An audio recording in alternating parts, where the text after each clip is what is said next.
Morning friends, सिडूसाला में आपका स्वागत है। हम लोग ऑब्जेक्टिव लूसेंट से प्रैक्टिस सेट लगा रहे थे। तो चैप्टर 29 तक हो चुका था। अब चैप्टर 30 है जिसका नाम है चुनाव आयोग। तो ये चुनाव आयोग से संबंधित क्वेश्चन को हम लोग सॉल्व करेंगे। तो चलिए फर्स्ट क्वेश्चन देखते हैं। स्टार्ट करने से पहले अगर आपको वीडियो अच्छा लगता है तो आप उसे लाइक करिए, शेयर करिए, कमेंट करिए। साथ ही अगर आपने चैनल को सब्सक्राइब नहीं किया है तो सब्सक्राइब करके बेल आइकन को प्रेस कर दीजिए ताकि आपको नए नए वीडियो मिलता रहे। चलिए शुरुआत करते हैं। तारकुंडे समिति तथा गोस्वामी समिति का संबंध किससे है? तो यह चुनाव व्यवस्था में सुधार से है। ए आंसर हो जाएगा इसका। नेक्स्ट पे आते हैं। 1952 का वर्ष भारतीय इतिहास में क्यों महत्वपूर्ण है? तो यह क्यों महत्वपूर्ण है? लोकसभा का प्रथम आम निर्वाचन इस समय हुआ था। नेक्स्ट है, भारत की निर्वाचन पद्धति निम्न में से किस देश के निर्वाचन पद्धति के अनुरूप है? तो यह है ब्रिटेन के। प्रत्यक्ष निर्वाचन किसे कहते हैं? तो जनता द्वारा प्रतिनिधि चुनना को प्रत्यक्ष निर्वाचन कहते हैं। नेक्स्ट है, रिटर्निंग अधिकारी कौन होता है?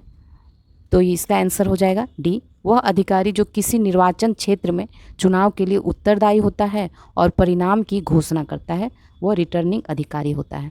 नेक्स्ट है, भारतीय संविधान के किस अनुच्छेद में निर्वाचन आयोग के लिए प्रावधान किया गया है? तो यह अनुच्छेद 324 है। भारत में निर्वाचन सूची तैयार करने की जिम्मेदारी किसकी है?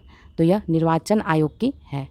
नेक्स्ट आते हैं, निर्वाचन आयोग सर्वोच्च न्यायालय, संघ लोक सेवा आयोग, नियंत्रक एवं महालेखा परीक्षक का कार्यालय जैसी संस्था में कौन सा एक समान लक्षण है? तो ये सभी संवैधानिक संस्थाएं हैं। नेक्स्ट है, निर्वाचन आयोग का चेयरमैन कौन होता है? तो यह इसका हो जाएगा मुख्य निर्वाचन आयुक्त होता है। भारत के मुख्य चुनाव आयुक्त की नियुक्ति कौन करता है? तो यह राष्ट्रपति करता है। निर्वाचन आयोग का प्रमुख कौन होता है? तो मुख्य निर्वाचन आयुक्त होता है। परिसीमन आयोग का अध्यक्ष होता है मुख्य चुनाव आयुक्त होता है। संसद द्वारा मुख्य निर्वाचन आयुक्त तथा अन्य निर्वाचन आयुक्तों की सेवा शर्तों से संबंधित अधिनियम कब पारित हुआ? तो यह 1994 में पारित हुआ। नेक्स्ट है, संविधान लागू होने के बाद राष्ट्रपति ने पहली बार कब दो व्यक्तियों को मुख्य निर्वाचन आयुक्त की सहायता के लिए निर्वाचन आयुक्त के पद पर नियुक्त किया था? तो यह 1989 ईस्वी में किया था।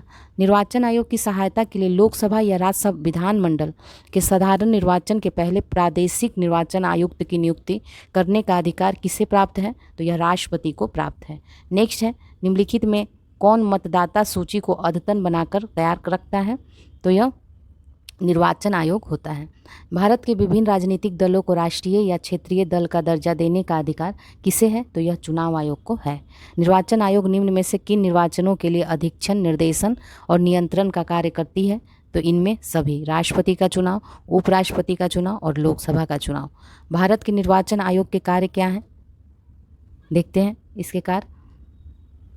तो यह संसद एवं राज्य विधानमंडलों के सभी चुनाव कराना, राष्ट्रपति और उपराष्ट्रपति के लिए चुनाव कराना और निर्वाचन सूचियां तैयार करने का निरीक्षण, निर्देशन एवं नियंत्रण। तो ये इसका आंसर हो जाएगा बी। ठीक है, ये तीनों कार्य। उपचुनाव कराया जाता है कितने समय के बाद? तो यह कभी भी कराया जाता है उपचुनाव। मध्य अवधि चुनाव कब कराया जाता है?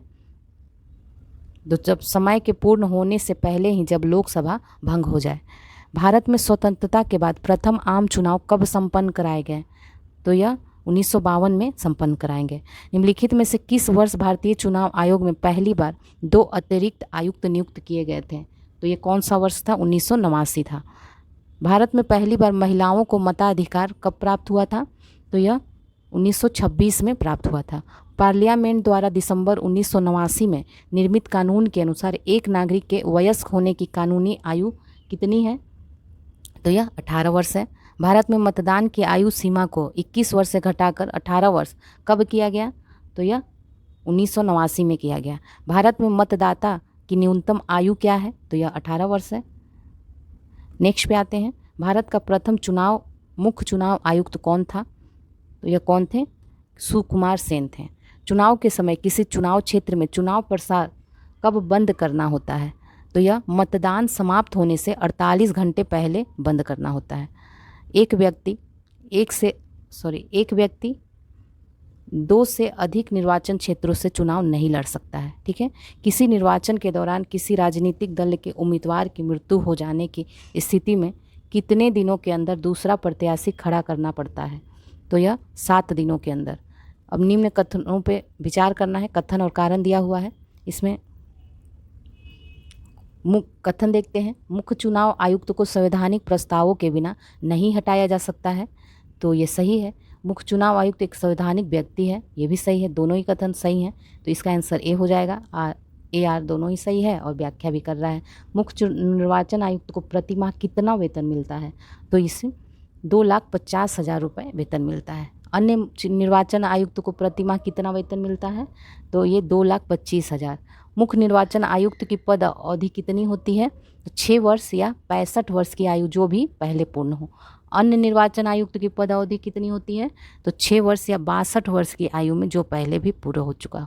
अन्य निर्वाचन आयुक्त अपना त्याग पत्र किससे देते हैं? तो यह राष्ट्रपति को देते हैं। चुनाव आयोग के निम्नलिखित कार्यों पर विचार करना है और इनमें बताना है सही कौन सा है। तो इसमें ए आंसर हो जाएगा 1, 2, 3। ठीक है, इसे देख लीजिएगा, एक बार वीडियो पॉज करके इसे पढ़ लीजिएगा। ठीक है, भारत के संदर्भ में निम्नलिखित कथनों पर विचार कीजिए और बताना है इसमें कौन से कथन सही हैं। ठीक है, तो इसमें 2, 3 सही है। मुख्य चुनाव आयुक्त वही वेतन पाने का हकदार है जितना उच्चतम न्यायालय के न्यायाधीश को दिया जाता है। मुख्य चुनाव आयुक्त को उच्चतम न्यायालय के किसी न्यायाधीश को हटाने के तरीकों और कारणों के अतिरिक्त किसी अन्य तरीके और कारण से उसके पद से नहीं हटाया जा सकता है। तो 2, 3 इसका है आंसर, तो इसका बी आंसर हो जाएगा। नेक्स्ट है, दिनेश गोस्वामी समिति ने सिफारिश की थी तो लोकसभा के चुनाव के सरकारी निधियन की सिफारिश की थी। दिनेश गोस्वामी समिति का संबंध किससे है? तो यह निर्वाचन सुधारों से इसका संबंध है। नेक्स्ट है, मुख्य निर्वाचन आयुक्त के संबंध में क्या सही है, इसमें से बताना है। तो इसमें इसकी नियुक्ति राष्ट्रपति करता है। इनको सर्वोच्च न्यायालय के न्यायाधीश की भांति पदच्युत किया जा सकता है और वह राष्ट्रपति, उपराष्ट्रपति, संसद व विधानमंडल सदस्यों का चुनाव कराता है। तो इसमें तीनों कथन सही है। ठीक है, नेक्स्ट आते हैं, मुख्य चुनाव आयुक्त को पदच्युत किया जा सकता है। कैसे किया जा सकता है? तो संसद के दोनों सदनों के 2/3 बहुमत से प्रमाणित कदाचार के आधार पर किया जा सकता है। निम्न में से किसका संबंध चुनाव आयोग से नहीं है? तो यह इसका सी आंसर हो जाए, चुनाव की वैधता का निपटारा करना। नेक्स्ट है, भारत के निर्वाचन आयोग के निम्नलिखित में से कौन से कृत्य हैं? तो इसमें से कोई नहीं। नेक्स्ट है, भारत के विभिन्न निर्वाचनों के लिए निम्नलिखित में से कौन कौन सी निर्वाचन प्रणालियाँ स्वीकृत की गई है? तो इसका आंसर हो जाएगा 1, 2, 3। ठीक है, वयस्क मताधिकार के आधार पर प्रत्यक्ष निर्वाचन प्रणाली, एकल संक्रमणीय मत के द्वारा अनुपातिक प्रतिनिधित्व प्रणाली और अनुपातिक प्रतिनिधित्व की सूची प्रणाली।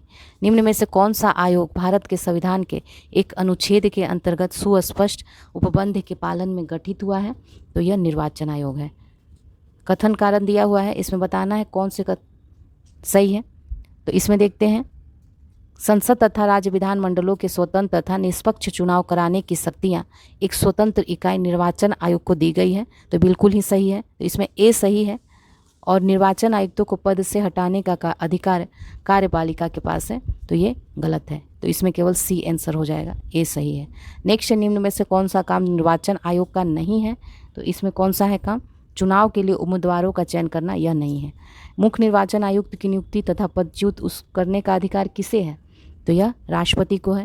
निर्वाचन आयुक्त की सेवा शर्तें तथा कार्यकाल निश्चित होता है, संविधान के द्वारा निश्चित किया गया है। ठीक है, निम्नलिखित में से क्या भारत के निर्वाचन आयोग के कार्यों और शक्तियों के अधीन नहीं है? तो यह है, निर्वाचन आयोग को उसे सौंपे गए कार्यों के निष्पादन में सहायता करने के लिए क्षेत्रीय आयुक्त की नियुक्ति करना। ठीक है, नेक्स्ट आते हैं, भारत में निर्वाचनों का अधीक्षण, निर्देशक और नियंत्रण किसमें निहित होता है? तो यह निर्वाचन आयोग में। ईवीएम का प्रयोग भारतीय चुनाव में कब से प्रारंभ किया गया? तो यह 1998 से किया गया। भारत की प्रथम महिला मुख्य निर्वाचन आयुक्त कौन थी? तो यह VS रमा देवी थी। नेक्स्ट है, राज्यों में पंचायत के चुनाव किसके द्वारा आयोजित किए जाते हैं? तो यह राज्य निर्वाचन आयोग के द्वारा। भारत के पहले मुख्य चुनाव आयुक्त कौन थे? तो यह सुकुमार सेन थे। चलिए, आपका ये चैप्टर कंप्लीट हो गया।